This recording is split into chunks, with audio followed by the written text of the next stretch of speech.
Hi guys, today we're going to look at removing the rear coilover. I'm doing some work to that. It's pretty similar on the front as well, albeit it's a smaller body on the front. So basically we're going to remove the bolt up here, which I think is a 17 and a 15mm nut, but people change the bolts with refresher kits, so they might be different sizes. And then two underneath the lower wishbone. I don't know if you can see my hand, yeah, my fingers there, underneath the lower wishbone. So normally I remove the bottom one first. That's to take the weight off the body, of the basically off the suspension, and then I'll remove the top one, and then I should be able to pull it out over. Obviously you want to take care of your ABS wire that comes in as well. So we'll look at doing that, and then we'll put it on the bench. So I've removed the nuts on both bolts. I don't know if you can see the nut here. There it is. It's a flared nut, so I don't have any washers. So now I'm going to remove the bolts in front of you. Best way would probably is to take the weight of this off. I'm pushing the bolt out that way, so you can see that lifted fairly easily. That's the bolt out with a washer on it. So that's free now from there. And now to take the top one off as well. Well, that slides out quite easily. And now I'm free to remove the shock absorber, the coilover. There are two spaces on either side here. Make sure you don't lose them. They can drop out as you take this out. Go.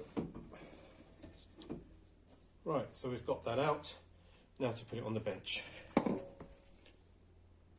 Okay, now the first thing I want to do is release the spring, and that's actually what I'm doing today, is putting a different spring on. So I need to remove these locking collars. We use a C-clamp for that. One on one side. Well, actually that will be on this side, on the lower one.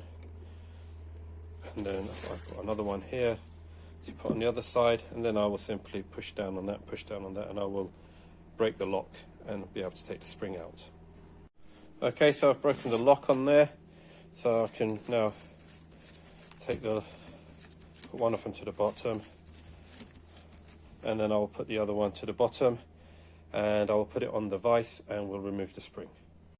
Okay, before we continue, just wanted to point out the top and the bottom of the shock absorber, these are Gaz Golds, have these spaces in them, so you don't want to lose them. And there's an O-ring there as well, and you don't want to lose that.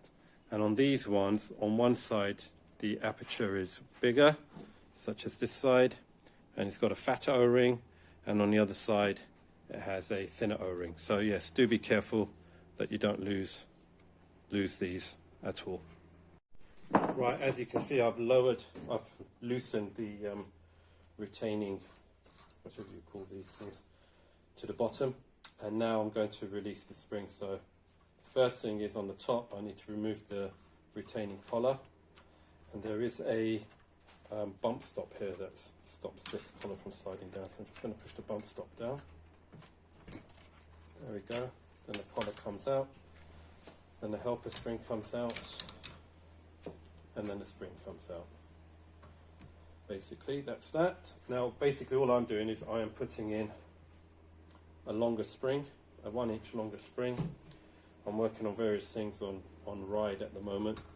So this should help me get a better ride height, meaning a higher ride height. And then, well, I'll work my way from there, see how it pans out. So basically I'll put the collar back in, the spring goes up, and then I will tighten this up, which will then hold the spring in. And basically, the higher I go, obviously the more compressed the spring becomes, and so there's more pre-stress in the spring, but also the higher the ride height.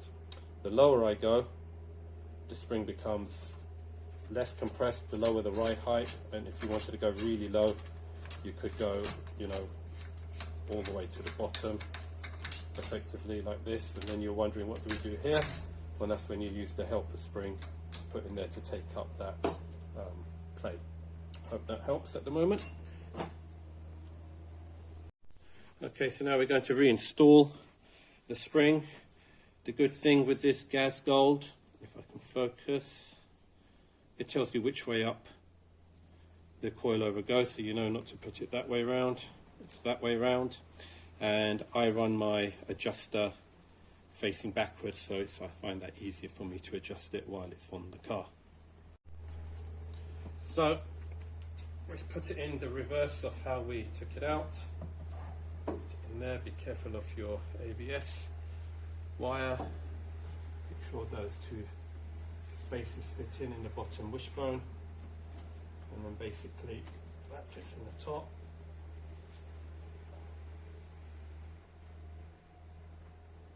The bolts on mine are the same length.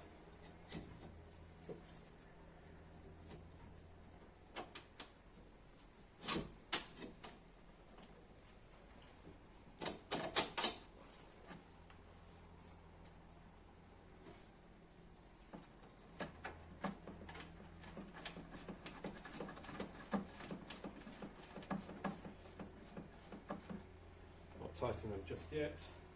And then the bottom one, just put it in from here. I'm not going to do it on the camera. You take the string off the lower wishbone, which you can lift up and down quite freely, or you should be able to. Let's see, I've got to do it.